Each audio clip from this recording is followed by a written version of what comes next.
Good evening, Cleveland Browns fans. We are back and we are happy. It is the first day of Browns training camp. There is a lot to get to today, including a lot of network news to share with you. I am Tyler Johnson.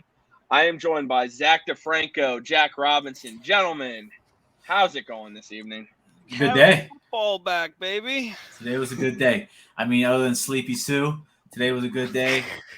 Hopefully we get some news on that soon. But, Browns football is back. The football gods told us to build a dome. We're ready to go. And before we get into tonight's episode, the Faithful Dogs podcast is proud to be part of Network 216 and a partner of Underdog Fantasy. And right now, Underdog Fantasy has Best Ball Mania 3 going on. You have an opportunity to win $10 million in total prize money. And all you have to do is enter code 216 when you sign up with Underdog Fantasy. And they're going to double your first deposit up to $100. Underdog gives you the opportunity to draft in an actual draft lobby against other people. You don't have to use a salary cap like DraftKings and FanDuel, but with Underdog, you get to draft your lineup, the players you want, and they will start your highest scoring players every single week. No waivers, no trades. Underdog takes care of everything for you. Just enter code 216, and they will double your first deposit up to $100. Use code 216. Guys, before we get into the show tonight, we have a lot of network news. And first off, I'm going to share the first bit of information, and that is we are adding a Columbus Blue Jackets show to the network. That is going to be the Cannon District. We're going to have Zach. You know Zach already from the At the Corner podcast that he hosts with Chuck. But also we are going to be adding Madigan O'Brien. She is going to be his co-host, and they're going to give you Blue Jackets talk. It's something that we're really excited about. The logo looks absolutely amazing. I know we were talking about that pre-show. So that's exciting. Columbus Blue Jackets fans, you have a show. There aren't many of them. There are not many of them, so we're really excited about this.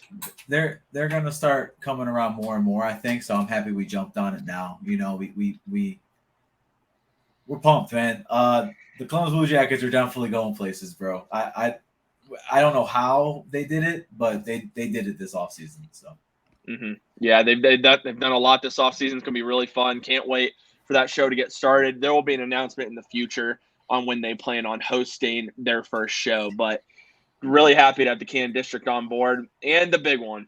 This is one that we really have been working on ever since we started the network. Yeah.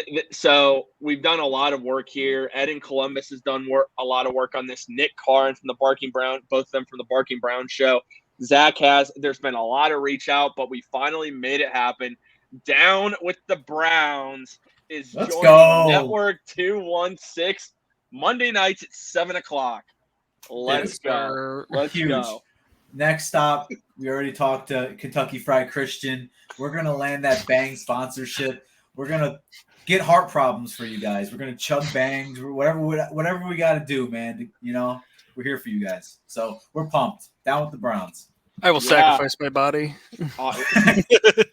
Christian did that today. If you missed his video announcement, apparently he already shotgunned one Bang Energy. His dad didn't get the video, so he had to do another. So he's already 2 Bang Energies, bro. That's what I'm saying. So that's the commitment we have here. And different breed. We've been working on that one for a long time, and so we're going to be adding Kentucky Fried Christian, Manny, Mac the Buffalo, and you already know Ed in Columbus from the Barking Brown show. They're going to be bringing Down with the Browns Monday nights at 7 o'clock on the Twitch channel. So let's go. Very excited about that one. I know we all are. I can't tell you. We were absolutely just thrilled for that one. So great ad. And coming up tonight after our show, another brand new show to the network, the Grant P. and Maddie G. betting show. This is going to be at 9:30 on weekdays, 7 days a week, only on the Twitch channel. So you guys want Ohio. It is. It is every single day. Every single day. So, and if you go follow their Twitter account, that's at Grant P. Maddie G. Bet. Once they get to 150 followers, someone's going to win $50. So, you guys want to make sure you go give them a follow. But yeah, that's going to be every night on the Twitch channel at 9:30. So you guys are going to want to make sure you tune in for that. Sports betting is coming to Ohio, and it's coming quickly, 2023. And they are going to have it all for you. It's going to be a blast. Unlike any show this network has currently. I'm telling you guys, it's going to be fun. Yeah. 9:30 to 10 every night. I've been talking with Grant. I know Tyler's been in those conversations as well. It's the people they have lined up already before they even started the show is absolutely insane. So you guys are going to want to tune into that 9:30 every single night. Trust me. And then we still have an announcement. You guys are going to want to tune in to the network Twitter feed. That is at network_216. Fantasy football show that is coming. Working on getting the date for that set in stone. But we're also working on a Cavs show and a Ohio State show as well at some point. So Stay tuned to the network. There's a lot happening. We're working hard to bring you guys the best content that we can every single day. All right, guys. Now that we're done with the announcements, we still don't have a Deshaun Watson. Still don't have a Deshaun Watson ruling. This has been kind of interesting. So we had Daniel Wallach on the show, and if you guys weren't able to watch that interview, it is on the Twitch channel. You guys are going to want to make sure you tune into that. But he was telling us that she doesn't have to rush this. She can take her time. There's no deadline for her. He thinks that there has to be a decision before Friday because of any possible appeals, and then you'd have to get things situated by week 1. So where are you guys at with the timeline on this? Are you thinking Friday? Some people say we're going to hear like tomorrow. I don't know. I think now it's Friday, or like it's going to happen on Friday. Where are you guys? I've been talking with Scott. So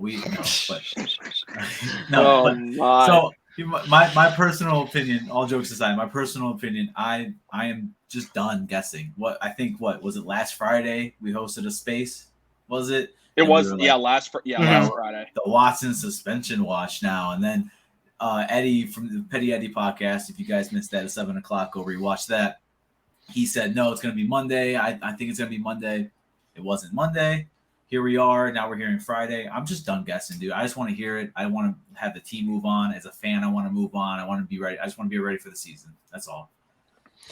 Yeah, it's not – honestly, at this point, it's not really fun anymore. Like, it was fun, like, thinking, oh, she's going to announce it on Friday. We got to be ready. That's been going on for about a month now. We are at the point where I just want to know what's going on. Look, a lot of people are going to point to this and say, well, this is good for Watson because if they're waiting longer, then that might mean that she's siding with Watson or she's siding with whoever. I don't really care at this point because I know that she's going to come out with her decision, and it's probably going to be the decision that we're going to run with, because I just don't think that the NFL and Deshaun are going to challenge it unless it's something egregious. But like at this point, it's like, I want it to just be over, because I hate having to watch training camp clips and say, well, is Jacoby going to start or is Deshaun going to start? Or if Deshaun isn't going to start, how long is Jacoby going to start? Like, because it is going to start affecting how they prepare, because obviously they have to figure out who's going to need to get all of the week 1 reps. And I'd like to know that sooner rather than later. Mm-hmm. Yeah. And real quick here, Jeff, happy birthday, man. Yes. Happy birthday. I see all your comments in the chat there. I can't forget. So happy birthday, man. Hope you're enjoying it. And Zach, at some point, probably off the show, will sing to you personally. So, but happy birthday. I hope you're enjoying it. And since Jeff did mention gifting subs, you guys can actually subscribe for free with Amazon Prime. There is a crown that is on your screen. All you have to do is click that crown and you'll subscribe for free with Amazon Prime. We're approaching 30 subscribers for the month. So ask you guys to please subscribe to the channel. It helps us a lot. And also, like we said, there's so many shows that we have coming for you every single day. You want to make sure that you get all the latest content. Just subscribe to the channel. It's free with Amazon Prime. But Jack, you make a really good point. We've been waiting a long time for this, and we've gotten mixed hints. I mean, we seriously thought last Friday there was a ton of smoke that we were going to hear something last Friday. And then Chops basically tweeted, it was about 10 minutes, I think, into our space, that everyone should just go enjoy the weekend. Yeah, go enjoy. And let me address this, guys. Chops knows what he's talking about. That's all I'll say. Like, I know there's a lot of talk on Twitter that, like, he just is some fan that claims he has sources. I tell you to trust us that he does know what he's actually talking about. I just want to throw that out there. Yeah. If he says something, I would take it seriously. Zach and I can attest to that. To it. Yeah, exactly. So, but right now, I think Friday is. I really do think Friday. I do. I hope I'm right because I'm about to go crazy too.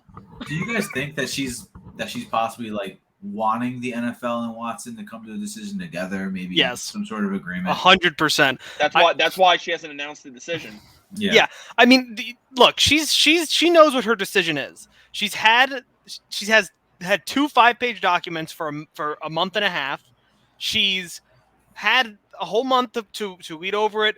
Make her decision. A 20-page document is what we're assuming it's going to be. Something, a legal briefing of what exactly her decision is going to be and why.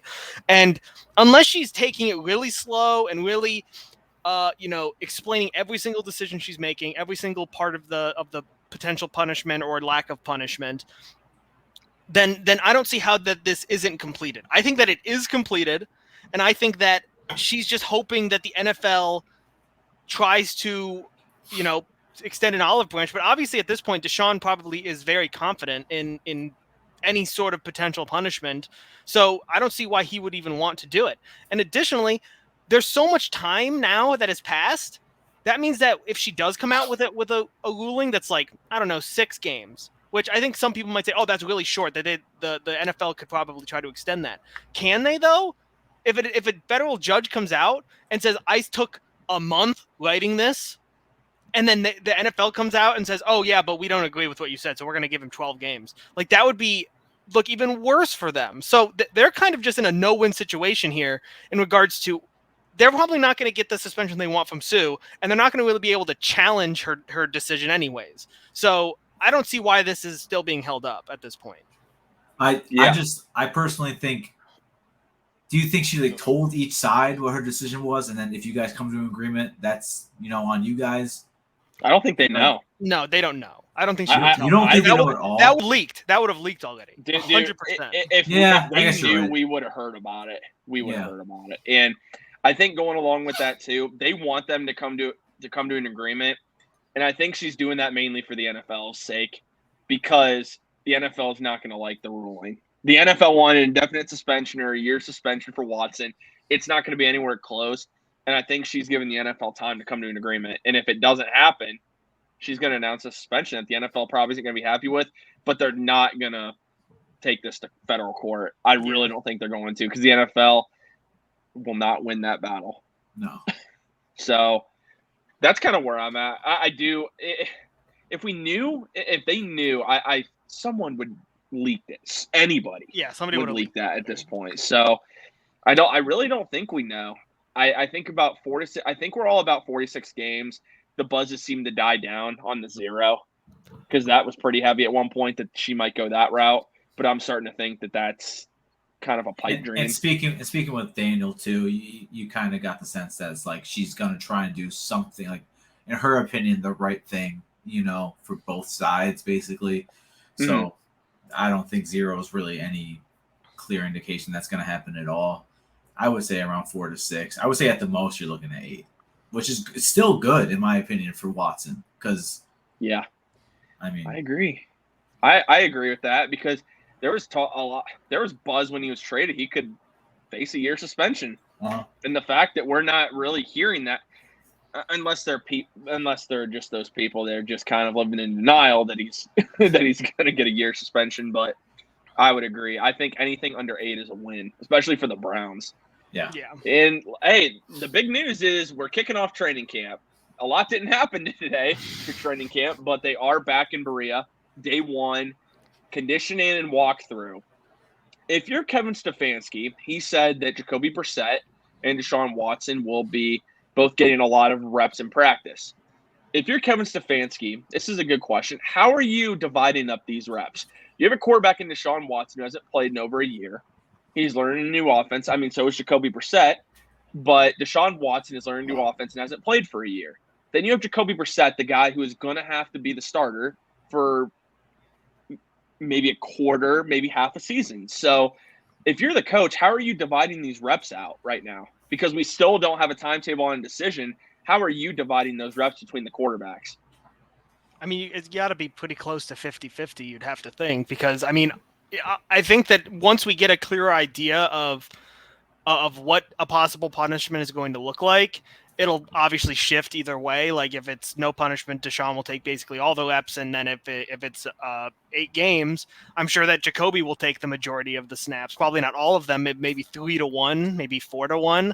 Like I think right now they're just trying to keep it as even as possible because they just don't know what to really expect. I mean, they have to kind of run with Deshaun because obviously he's their quarterback of the future, and he's the guy who they expect to be back for the season. So they want to at least get him the reps that he needs. But at the same time, they know Jacoby is likely going to be the option that they're going to have to go with for at least the first couple of weeks of the season. So they got to make sure that he gets his reps. So right now it's 50-50. Once we get more information, it'll probably shift heavily to one side. And dude, I mean, Deshaun's been there since he's been traded, basically working, whether it be in Berea in the facility or on his own with his QB coach and everything. He's been working. I know for a fact, I've watched this dude talk with Kurt Warner. You know, there's videos out there and stuff. This dude knows how to read a defense easily. Like it's, you know, it's just easy to him. So I know he knows the Browns offense already. I know he knows what they're going to run, what's tailored around him, what's the fancy he's looking for with the Deshaun Watson offense.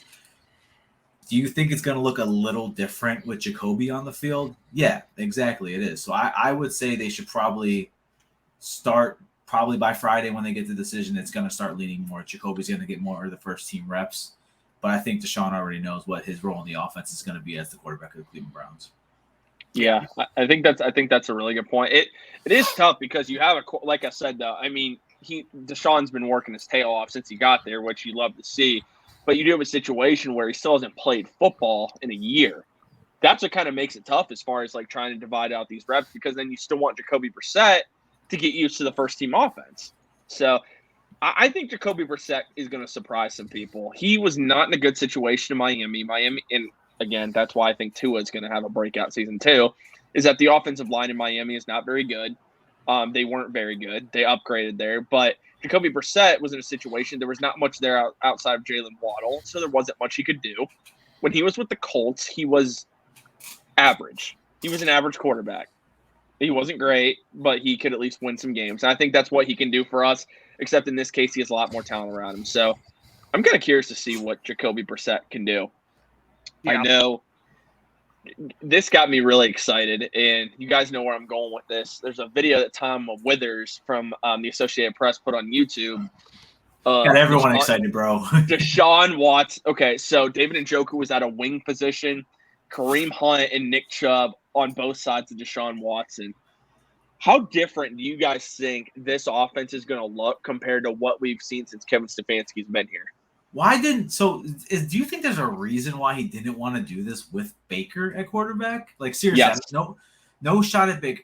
What do you think it is? Do you think it's because Deshaun is more of a dual threat quarterback? Yes, he's more mobile. I think he believes that Deshaun is better at making a quick decision, a smart, quick decision. Okay. I also think it has to do like that read option type of stuff. A little bit with depth, though, running back, too. This is the most depth we've ever had at running back. I think that does play into it. I think he trusts whoever's there. If it's Chubb, Hunt, Felton, Johnson, Ford, again, all five will not be there. Let's get that straight. But you trust that more, I think, than Chubb, Hunt, Johnson, and maybe Felton. Maybe they like Ford a lot or something. I mean, I don't know. There seems to be more trust there, though, with the running backs. Maybe he saw Dearness Johnson can perform, so he's like, okay, well, if we do this a little bit more, he'll get more touches. So I think that depth plays into it. Quarterback does play into it. Baker Mayfield was not mobile. He did the read option in college, but you knew his decision-making in the NFL was questionable. He led the NFL in interceptions since he's been in the league. So I do think that's what Stefanski, that's why he didn't do it. I really do believe that. He didn't think he could do it. Yeah. I mean, I'm just saying, like, it's just either way, though, it's a threat. It's a distraction to have both those running backs in the backfield. No matter who's at quarterback. Dude, you could put Josh Rosen up there week 1, and you could have Kareem Hunt and Nick Chubb in the backfield, and defenses are going to be like, shit, who's getting the ball? You know what I mean? Like, That's the kind of offense we have around a quarterback. Now with a quarterback like Deshaun Watson, though, who's actually getting the ball? Because Deshaun can beat you with his legs just as much as, Lamar Jackson really could, to be honest with you. Yeah. Although Lamar is a bit more of a. He's a more elusive. Yeah, I think if we're comparing, I think Lamar Jackson's definitely a better runner of the football than Deshaun. But I think it's just the fact that you have that option. And exactly. and then the fact that he can still throw the ball with pinpoint accuracy whenever he wants to. So it's just you don't know how to really adjust when you see two running backs back there. Like, how much do you want to commit to stopping the run versus stopping a pass? Especially considering that, you could have a guy like Kareem just go right and sit right in the middle of his zone and get like 10 yards for free because they're too busy committing to either the run or to the pass. Like, there's so many things that you can do when you have a guy who has the ability to take it and run, or has the ability to, just give it to the second running back, or has the opportunity to just keep it and then just throw it to whoever is open. And I mean, considering just the weapons that we have on this team, it's there's so many possibilities, and I can't wait to see it actually in action. Yeah, I mean, I'm really excited to see it. I'm curious also on how much they're actually going to run this type of formation. The reason I say that, Watson definitely can do it. He is an athlete. He's also had 2 ACL surgeries. Yeah. So I do think they want to use that look, but I don't think it's going to be something that we might see it a couple snaps a game, maybe in the red zone especially. But it's really exciting to see. I just don't think we're going to see a ton of it, which I think is smart because you don't want to consistently give this, even though that might be your best look. Like I said, you have less linemen out there to protect Watson then in that case, especially if you're trying to do a pass play off of that. So yeah, just something to keep in mind. It's exciting, though, the fact that we're actually going to use Chubb and Hunt in the backfield. We haven't seen that since Freddie Kitchens. So I think it's really exciting. The next thing to talk about here, where are you guys at with the wide receiver room? So we had some news come out that David Bell is on the active/physically unable to perform list, which means basically he's not going to miss week 1. And Coach Stefanski reiterated that today. Where are you guys at, though, right now at the wide receiver room? You guys heard my comments earlier. If you were on the YouTube channel, I released a video on the Browns wide receiver room at the Network 216 YouTube channel. But I want your guys' thoughts on it, because you guys think we need to add somebody? Or do you like the undrafted free agents we have right there if Bell has to miss some time? Like, where are you guys at with the wide receivers? I think they're going to wait and see what they have in David Bell before they make a decision on that, personally. I don't think they're going to rush to a decision on that. So, no, personally, no, I don't think so. I think you have a quarterback in Watson who can elevate playmakers around him. You're going to see more of kind of like a hybrid type of tight end, David Njoku. You got one of the best route runners in the league in Amari Cooper. David Bell, you don't know what you got out of him. DPJ could be your wide receiver 2, wide receiver 3. Anthony Schwartz could definitely, Oh, and I also heard that DPJ has been like a favorite of Watson's already in day 1 of camp. So I don't know. I think they're content with what they have for sure. And why wouldn't they be? You got a quarterback that can make anyone around you better. So yeah, I mean, I think that's true, but at the same time, you kind of outlined a lot of the issue that I have with the wide receiver room right now. Is that what is DPJ? Is he a wide receiver 2? Is he a wide receiver 3? We don't know. It depends on what you get out of Bell. Well, but then that's the other thing. What about David Bell? What is he going to be? What happens if one of these guys gets hurt during the season and all of a sudden now it's like, okay, now Anthony Schwartz is there. Now who's next? Mike Woods? Like there are a bunch of guys that we just aren't sure of. Like, obviously Amari's great. And obviously we have high expectations of DPJ, but we still don't know exactly how David Bell is going to be used in the system. We don't know how Anthony Schwartz is going to be used in the system. We just have no idea. And I know that obviously we're going to see more of it during training camp, and we're going to get a better idea of maybe how Kevin Stefanski wants to use them and how they fit. But honestly, I think that we do need to get at least one other veteran wide receiver. Maybe not even like a wide receiver 2, maybe another just wide receiver that can step in and really just give consistent wide receiver play, because again, we just don't know exactly what some of these rookies and undrafted free agents and players like, we still don't know what Anthony Schwartz really can do in the league right now. We still don't really know what what DPJ's ceiling is, or what like kind of where he is, because his whole career for the past 2 years has just been kind of up and down. We don't really know what is DPJ's real ceiling, and because of that, it's just kind of, if we lose one of them, then all of a sudden we have to start relying on players that you probably don't want to. So I think that veteran receiver just to be safe. Yeah, man. That's where I'm kind of at. I didn't really talk about that in the video this morning. I kind of just went over what we had. I mean, there are some UDFAs. I think they're kind of intriguing. Isaiah Weston and Mike Harley Jr. Mike Harley Jr. out of Miami is one that Jacob Roach from the Bark and Brown Show really likes a lot. So he's the one true slot receiver. I think that's interesting. I think that gives him a leg up on making this roster. But I tweeted about it earlier today. Once Julio signed with the Tampa Bay Buccaneers, there's a guy who's an odd man out, and I think it's Scotty Miller. And Scotty Miller's only 24, 25 years old. He's produced when given the opportunity. Yeah, he's had Tom Brady thrown to him, but he's produced when given the opportunity. Can stretch the field, can work the middle of the field. He'd be a guy you could bring in, and he's young. He's shifty. I think he'd be a cheap option that you could bring in on the trade market. I'd love to bring him in here. Or you call him about Tyler Johnson. You're not going to the Browns, dude. Not yet. Maybe one day. But no, but seriously, you guys call about Tyler Johnson, 6'3" wide receiver out of the University of Minnesota, been in the league 3 years, hasn't had much of a role in Tampa Bay because he's been behind Chris Godwin, Mike Evans, Antonio Brown. I'd call Tampa Bay. Tampa Bay has a lot of wide receivers right now that are available, and I'd give them a call because right now, like you said, Jack, we don't know about David Bell. Like, we don't know how bad this – it doesn't sound like the injury's serious, but we don't really know what he is.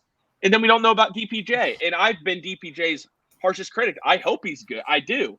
Is he mediocre? Was he mediocre these last 2 years because of quarterback play? Or is he just a hit or miss guy? Because sometimes in the NFL, you have players like that that'll be good 1 week, not really do much, and that's their career. And that's good for them. They stuck in the league for 9 years. But the questions do have to be asked to the wide receiver room. I think you got to bring in somebody. I don't know who, but that's why you have training camp. If a guy like Scotty Miller or Tyler Johnson from Tampa Bay becomes available, I'd go snag them. I would. They're young guys, and you can see what you have in them. I agree. It's just to the point. It's like, I don't know, because what would Scotty Miller really be for us? A slot receiver? Yeah. Yeah. Hey man, I'd go. Andy's a deep. Don't you think you? Yeah, but don't you think you can get that out of Anthony Schwartz isn't a deep threat. DPJ could be a deep threat. He really could. And you got David Bell who could play in the slot and outside. I just don't think they know right now what they have out of certain players, and they want to see it. So I don't think they're going to rush on a decision at wide receiver. I'm more worried about defensive tackle. That's what I'm more worried about. Yeah, and a lot of fans are really worried about defensive tackle. The reason the wide receiver room is getting brought up is because David Bell going on that list surprised a lot of us. That really kind of came out of nowhere. So, like, let's say for some reason that takes a little longer than it should, they might need to break. Because do we really want to trust potentially Mike Woods to have to get meaningful snaps to begin? That's what I'm saying. Because do you trust Anthony Schwartz to get meaningful snaps at the beginning of the year? They'll see these guys every day. If they trust them, be my guest. Yeah. But I would go in and try and bring in another guy. Because right now you do need insurance. There are always, knock on wood, injuries in training camp and in the preseason. And you got to be prepared for that kind of thing. And I saw Jeff's comment about OBJ. I just don't think it's going to happen. I don't know where he's going to go. Playoff push. And also, I feel like if it does happen, it would be kind of like what he did with the Rams, in my opinion. It would be like he would come here back half of the season, play with Watson, playoff push type of deal. It wouldn't be let's go get him right now because he can't. OBJ's not playing. OBJ's not playing for the first couple of weeks at the very least. He won't even play for half the year. I don't. Yeah, think. He's coming off a torn ACL, so he came off a torn ACL in the last game of the entire NFL season. So I just want to say he did officially sell his $3.3 million mansion. So good for you, Odell. Good for you. Yeah. Well, I'm just saying, any hope of him coming back? I mean, why would Yeah, no. Just buy another $3.3 million mansion. No, why not? Just buy an apartment. Just buy a $2.5 million mansion. They got some nice places down in the flats, man. Yeah. But I think too, though, if you get to the middle of the season, if you see like David Bell, DPJ, these guys are performing well, then at that point, you don't need to bring in anyone. I just think you're going into training camp. You better really see a jump out of DPJ and Schwartz and hope David Bell gets back to 100%, or else that wide receiver room's looking mighty thin. Because Jakeem Grant, no offense to Jakeem, he's mainly in here to be a kick returner / punt returner. It's what you brought him in for. You don't want him playing a lot.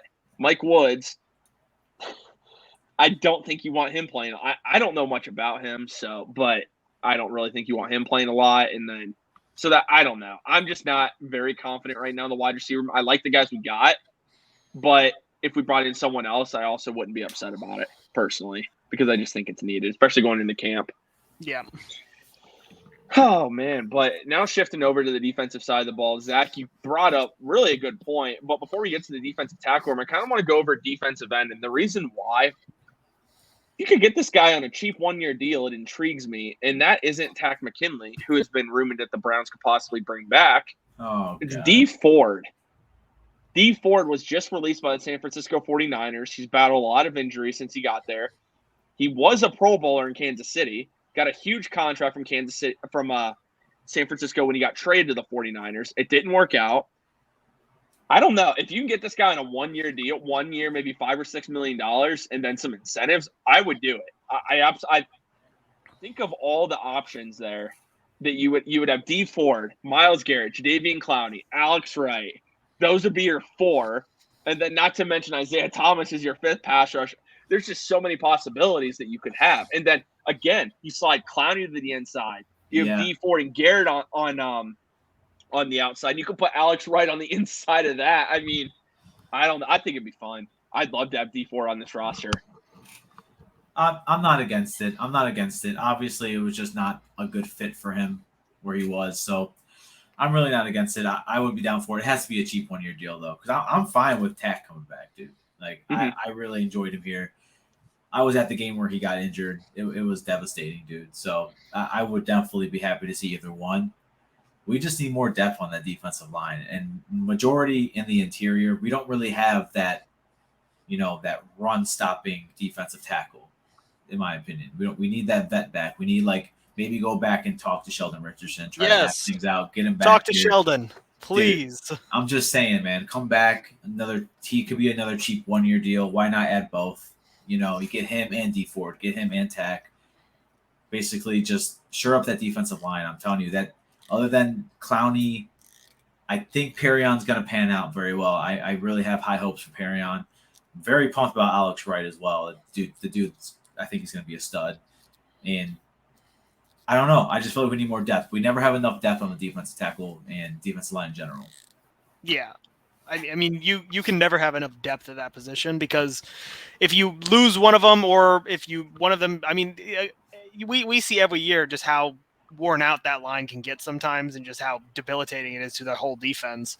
Just having more guys is always better than having less. And again, Sheldon Richardson, I think, is the guy that I think would actually perfect the way that we are building this defensive line right now. I mean, he does everything you want. He already has chemistry with Myles, and I'm sure that he'd probably come in and just fit right into the defensive scheme. It's not like we've changed it all that much since he's left. So I just think that's I know that there's bad blood kind of in the way that he left the Browns 2 years ago, but I think that this is the best place for him. I mean, this is probably going to be one of the best jobs to have, just on the line alongside Myles Garrett, alongside Jadeveon Clowney, alongside these other younger guys who are going to be able to come in and take on a lot of the workload. I mean, Sheldon. He would come in and instantly start again. Basically. Yeah. Come in, take a 1-year deal if you want. Come in, start again. Let's see if we can make a push ahead in the AFC. Yeah. Why not? But because that has been talked about, Sheldon Day coming back.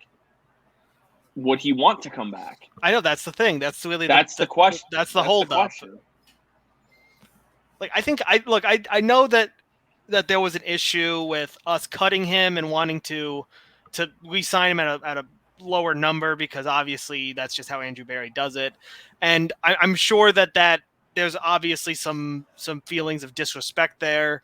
We saw it with Jarvis too. I mean, like he just didn't like the fact that his guarantees were getting cut and that he was going to basically be forced to take a pay cut to return to the team.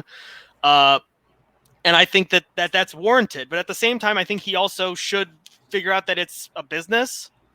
I don't know who else is going to offer him a really big long-term deal. And I don't know if he has seen the same success that he had with the Browns that he did even just last year with the Vikings.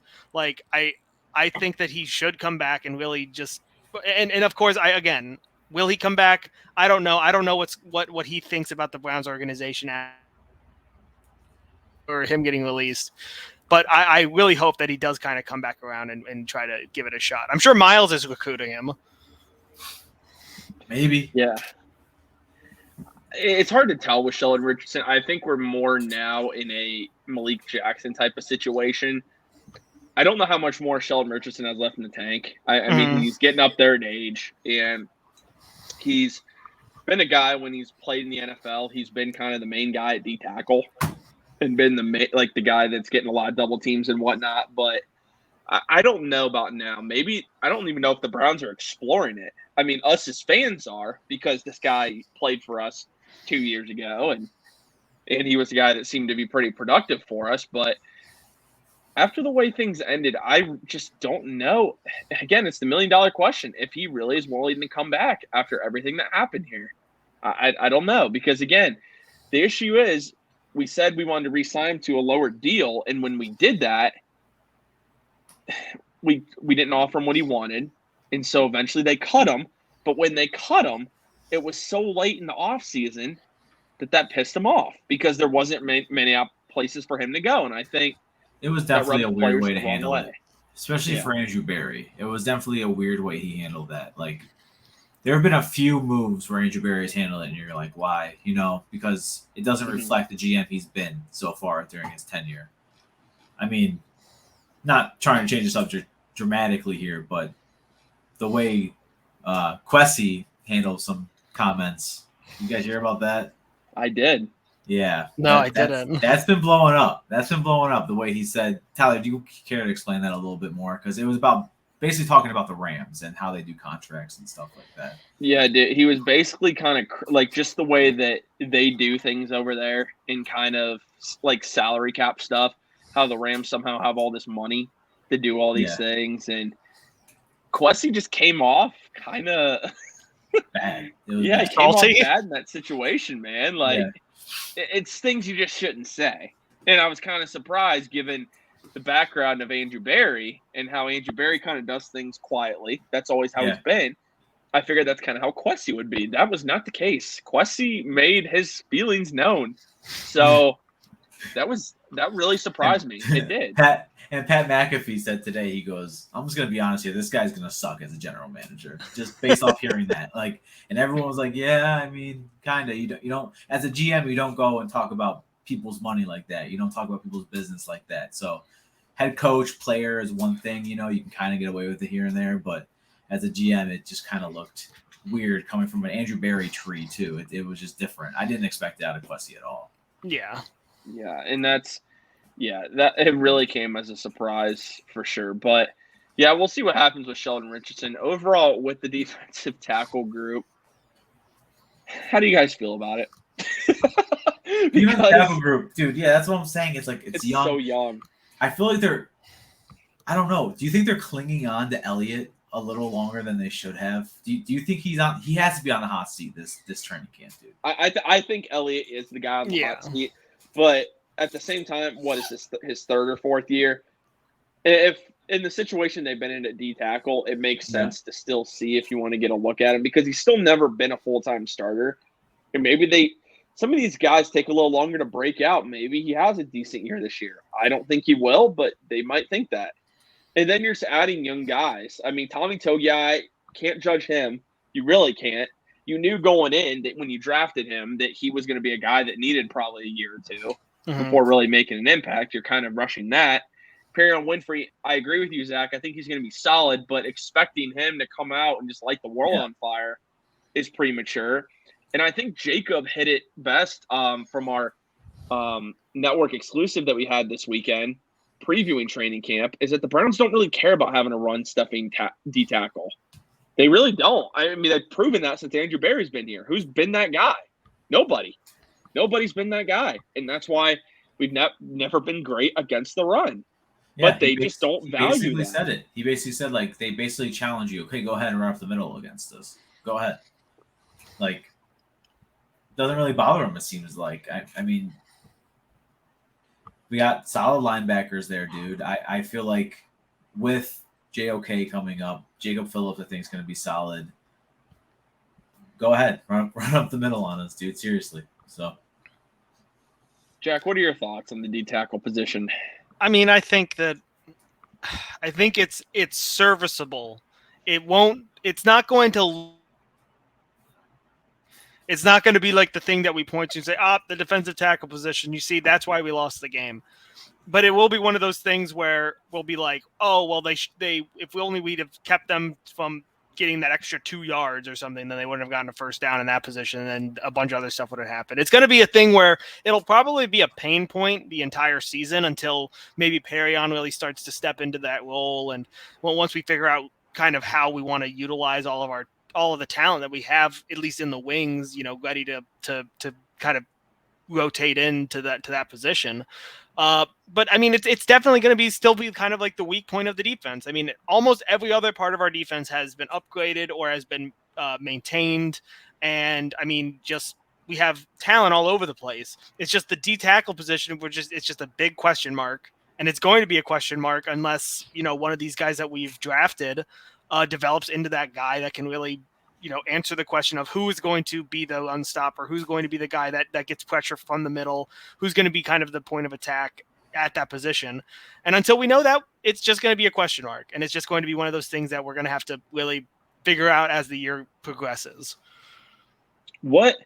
Yeah, I mean, I agree with you. I think you got to see what these young guys are capable of. I really don't think we're going to add a veteran. I could be surprised. Maybe they do it. And again, I would be surprised if they did. But overall, we'll just have to see what they do to that position. It might not look very good. It might not. Hopefully some of these young guys show up, though, and perform a lot better than we think. But moving on, going into training camp like this week, what are you guys most looking forward to seeing, either from the offense or for the defense, or what do you really want to see? I just want to see – what's that, Zach? I'm sorry? Cornerbacks. I want to see what we do with Martin Emerson compared to Greg Newsome. I want to see if we play Greg Newsome more in the slot this season because I'm hearing that's a real big possibility.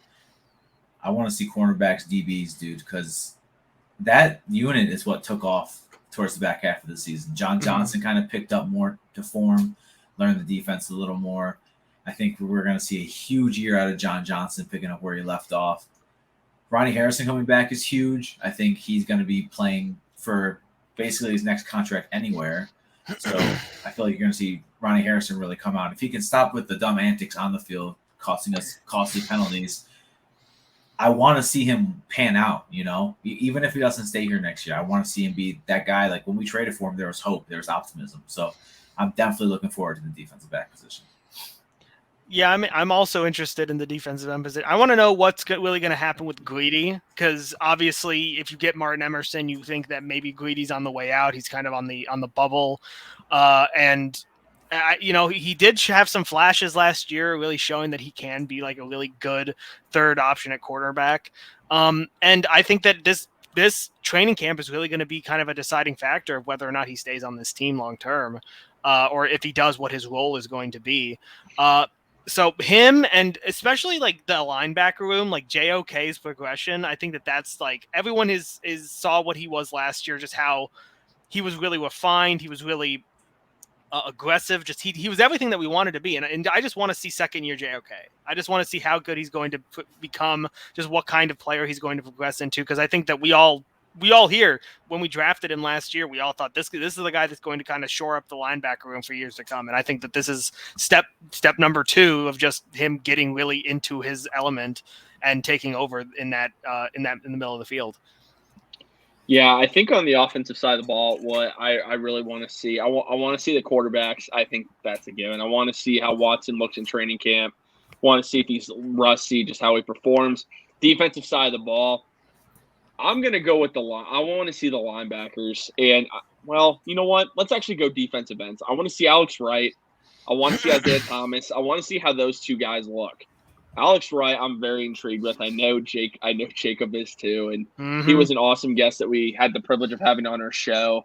But I love the potential he brings being 6'7", and just I think he could be a real force. And the fact that you can have Alex Wright, Myles Garrett, Jadeveon Clowney together all at once, and Perrion Winfrey all together on the field at the same time is just really exciting to see. And I can't wait to see what that's going to look like. Alex Wright might take a little bit of time because, again, he's coming from UAB, might be a little raw, but can't wait to see what the rookie does.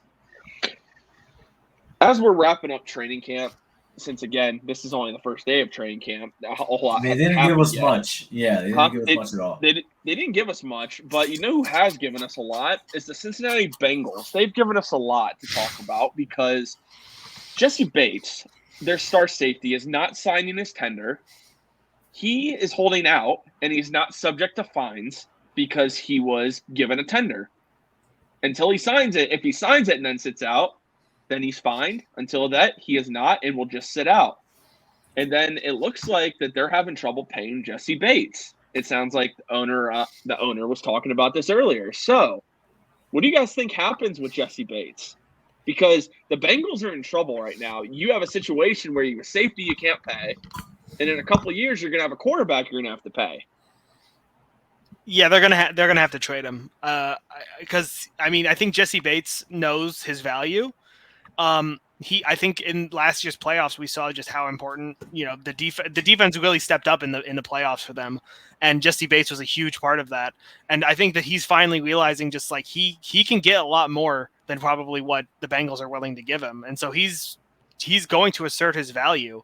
And I just think this is kind of one of those things that a lot of people were expecting to see. Obviously, a lot of guys on the Bengals didn't end up actually leaving. We saw a lot of continuity. From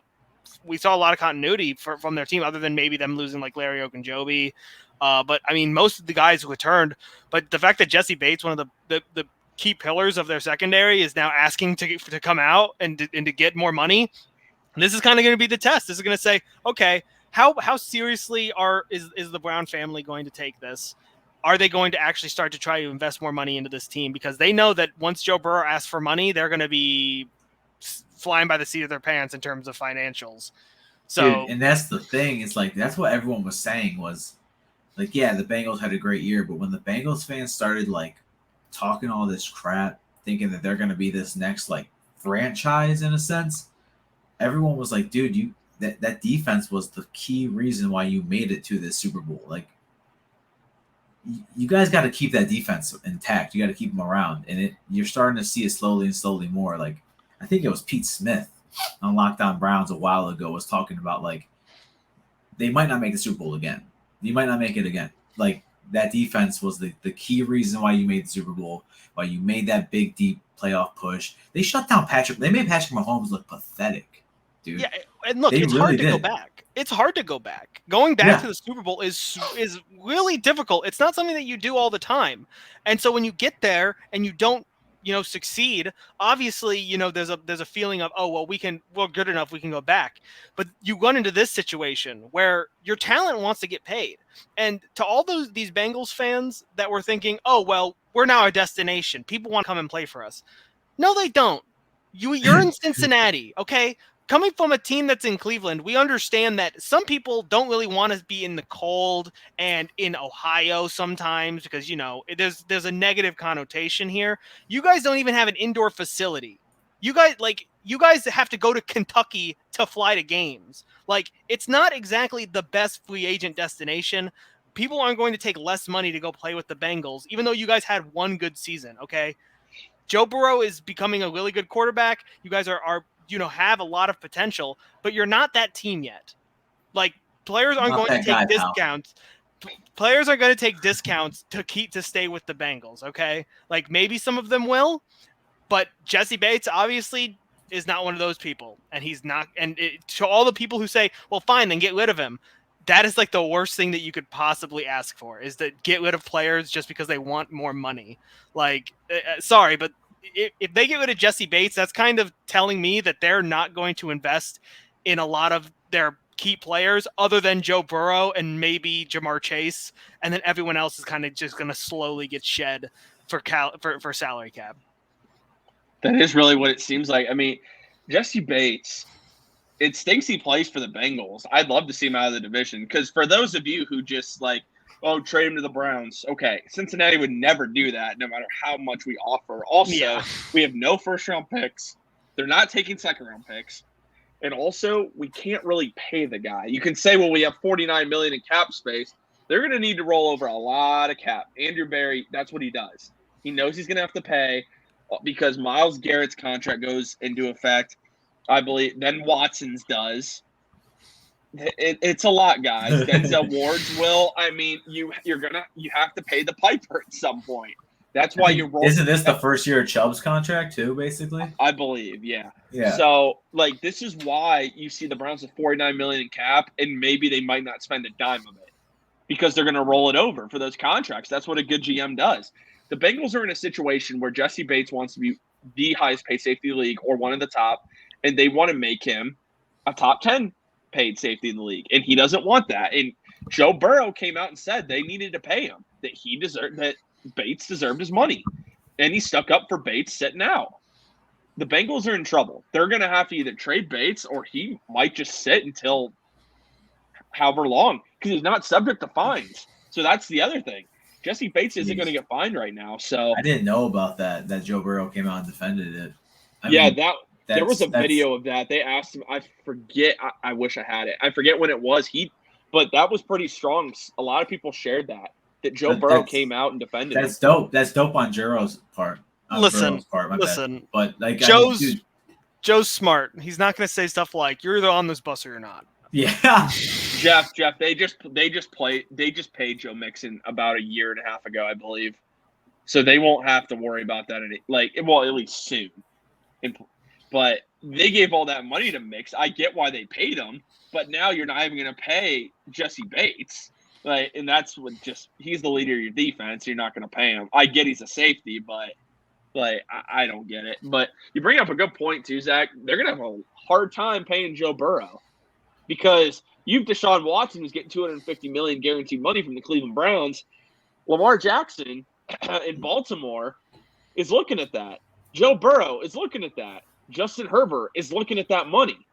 And if these teams aren't going to there's going to be a problem. The Bengals are going to have a problem. They're going to have to keep franchise tagging Joe Burrow.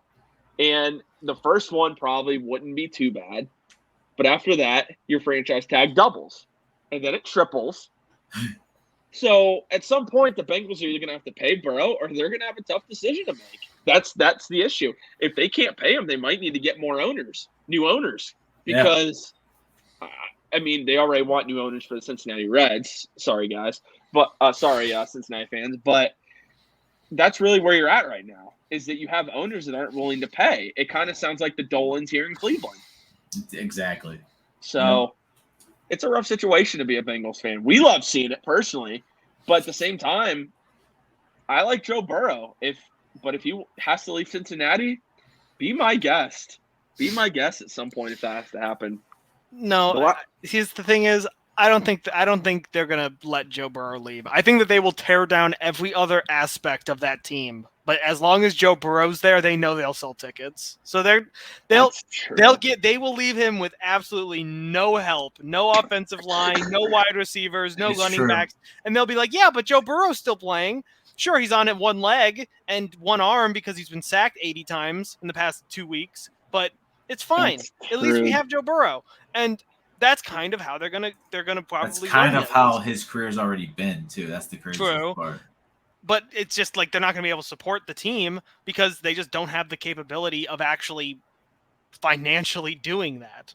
So unless they find other ways, or they do something where they maybe go for a more like Kyler Murray contract where they give him, like $70 million in incentives, like do your homework or don't drink Coca-Cola Like, don't drink 10 Coca-Colas. Like, just give them some stupid stuff. That way, it's easier for them to kind of delay the money.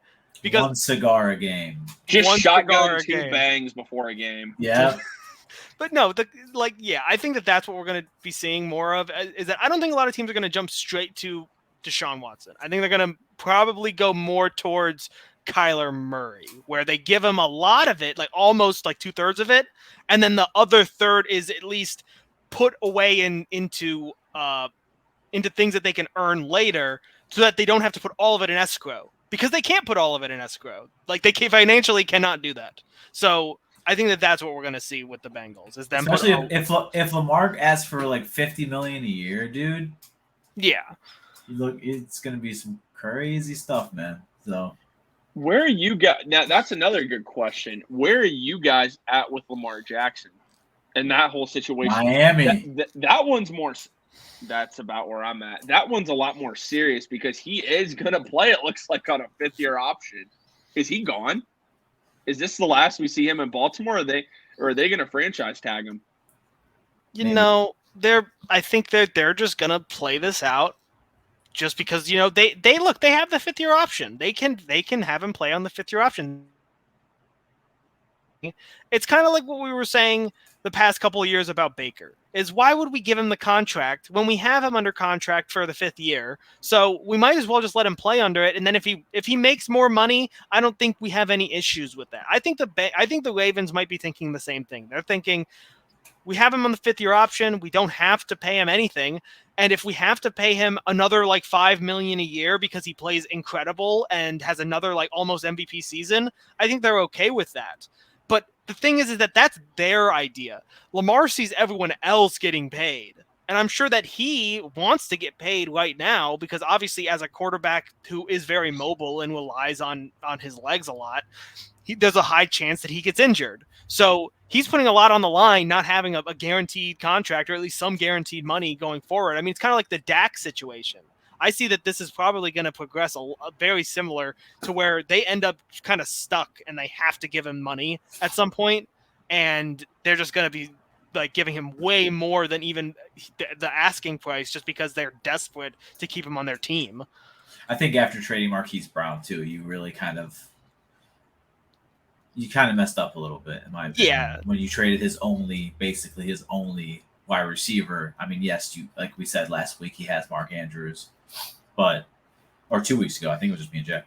But when you trade Marquise Brown, which is his only number one target, basically, at wide receiver, makes things a little different as a quarterback looking in like, okay, well, do you want this offense to strictly just be a running game? Because as a quarterback, you don't really want that to be your career, especially, as Tyler said, it shortens your career, like long. And especially because this is a contract year, so why would you get rid of his weapons in a contract year? Yeah, like why? It was a weird move, man. It's like you're setting him up to have a bad season, and then try to use that against him to pay him less money. Like I don't know. This seems like a really bad storm brewing in Baltimore, and I'm all for it. I want Lamar Jackson out of this division. I want him out of here. I want him someplace else so I can actually be like, yeah, Lamar Jackson. I like Lamar Jackson as a player. I just don't like him on the freaking Ravens. Yeah, it'd be awesome to see him in Miami. Quite honestly, even out of the AFC, that'd be even better. But going back to what you were talking about with Hollywood Brown, supposedly he told the Ravens he wanted to leave because they weren't going to pay him.